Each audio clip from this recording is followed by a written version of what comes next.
Assalamualaikum warahmatullahi wabarakatuh. Perkenalkan, nama saya Putri Zahra Ramadanti dari kelas 01 SMJM 001 reguler B dengan NIM 221010550114. Baik, jadi di sini saya akan menjelaskan dan membahas tentang pertemuan pertama di mata kuliah Bahasa Indonesia dengan judul Fungsi dan Konsep Bahasa.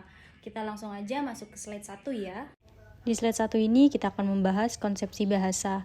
Sampai dengan abad ke-21 ini, perkembangan ilmu teknologi menunjukkan bahwa bahasa Indonesia sebagai bahasa nasional dan bahasa Inggris sebagai bahasa internasional sangat berperan sebagai sarana komunikasi. Dalam bidang akademik, bahasa Indonesia telah menunjukkan perannya dalam berbagai disiplin ilmu melalui bentuk-bentuk penulisan ilmiah seperti makalah dan skripsi. Kita lanjut, konsepsi bahasa tersebut menunjukkan bahwa sistem lambang bunyi ujaran dan lambang tulisan digunakan untuk berkomunikasi dalam masyarakat dan lingkungan akademik. Kaidah bahasa dalam sistem tersebut mencakup beberapa hal sebagai berikut. 1. Sistem lambang yang bermakna dapat dipahami dengan baik oleh masyarakat. 2. Berdasarkan kesepakatan masyarakat pemakainya, sistem bahasa itu bersifat konversional.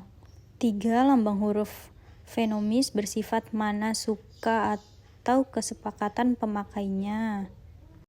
4. Sistem lambang yang terbatas itu, A sampai Z, mampu menghasilkan kata, bentuk kata, frasa, klausa, dan kalimat yang tidak terbatas dan sangat produktif. 5.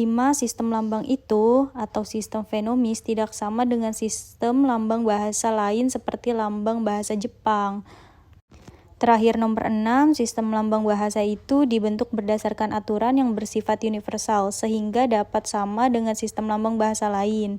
Lanjut ke slide 2, yaitu fungsi bahasa. Fungsi bahasa yang utama dan pertama sudah terlihat dalam konsepsi bahasa di slide sebelumnya, yaitu fungsi komunikasi dalam bahasa berlaku bagi semua bahasa apapun dan dimanapun. Ahli bahasa bersepakat dengan fungsi-fungsi bahasa sebagai berikut, yaitu ada 6. A. Fungsi pernyataan ekspresi diri. Fungsi pertama ini, pernyataan ekspresi diri, menyatakan sesuatu yang akan disampaikan oleh penulis atau pembicara sebagai eksistensi diri, dengan bermaksud sebagai berikut. 1. Menarik perhatian orang lain. 2. Membebaskan diri dari semua tekanan dalam diri seperti emosi. 3. Melatih diri untuk menyampaikan suatu ide dengan baik. 4. Menunjukkan keberanian menyampaikan ide. Fungsi ekspresi diri itu saling terkait dalam aktivitas dan interaktif keseharian individu. B. Fungsi komunikasi. Fungsi komunikasi merupakan fungsi bahasa yang kedua setelah fungsi ekspresi diri. C. Fungsi integrasi dan adaptasi sosial. D. Fungsi kontrol sosial. Fungsi kontrol sosial sebagai fungsi bahasa bermaksud memengaruhi perilaku dan tindakan orang dalam bermasyarakat.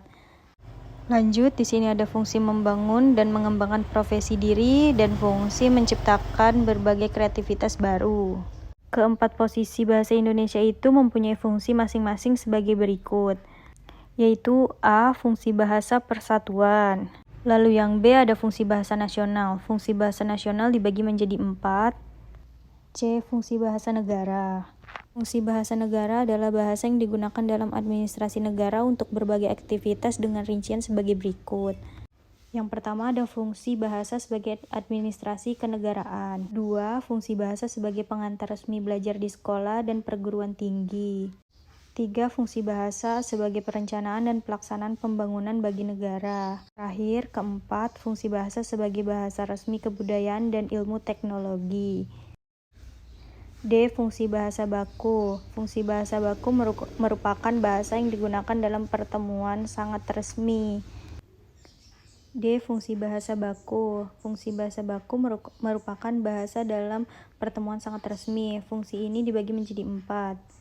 Yang pertama, fungsi pemersatu sosial. Kedua, fungsi penanda kepribadian bersuara. Yang ketiga, fungsi penambah kewibawaan. Dan yang terakhir, fungsi penanda acuan ilmiah. Sekian penjelasan dari saya, kurang lebihnya mohon maaf. Wassalamualaikum warahmatullahi wabarakatuh.